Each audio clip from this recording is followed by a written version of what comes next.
بسم اللہ الرحمن الرحیم۔ السلام علیکم ناظرین، ضلع ہری پور کے سابقہ جنرل کونسلر بنارس خان نے اپنے حلقے کے ترقیاتی کاموں کے حوالے سے ایک اہم پریس ٹاک کی ہے، آئیے دیکھتے ہیں۔ میں سابقہ جنرل کونسلر محمد بنارس تنولی کوٹ کالوخان یونٹ کونسل دلمانگ وی سی بانڈی لیبیال، میں آپ سے مخاطب ہوں۔ ہمارا حلقہ یونٹ کونسل دلمانگ وی سی بانڈی لیبیال 30-40 سال سے پسماندگی میں ڈوبا ہوا تھا۔ کسی سیاسی نے آج تک اس حلقے میں کوئی توجہ نہیں دی۔ ووٹ لے کر کسی بھی سیاسی نے واپس کوئی توجہ اس حلقے پر نہیں، ووٹ لے کر یہ لوگ کسی عوام سے کوئی رابطہ ان لوگوں نے نہیں کیا۔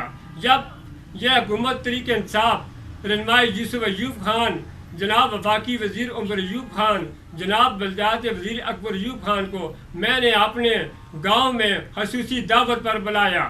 اس دعوت پر بلانے کے بعد انہوں نے جلسہ عام سے جو بھی وعدے ہمارے گاؤں حلقے میں کیے وہ انہوں نے اپنی وفا کر کے دکھایا۔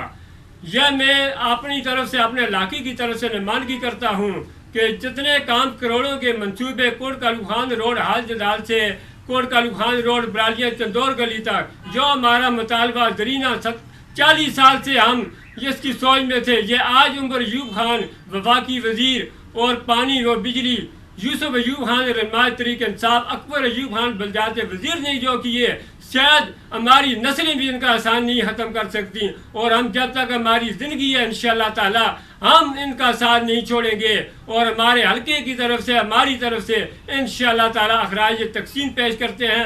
کروڑوں کی سکیمیں، واٹر سپلائی سکیمیں، روڈوں کے جال بچھانے والے ہیرو، انشاءاللہ تعالی جب تک ہماری زندگی رہے گی انشاءاللہ تعالی ہماری جان بھی چلی جائے گی اور ہم ان کا ساتھ نہیں چھوڑیں گے، ہم سوچ بھی نہیں سکتے تھے۔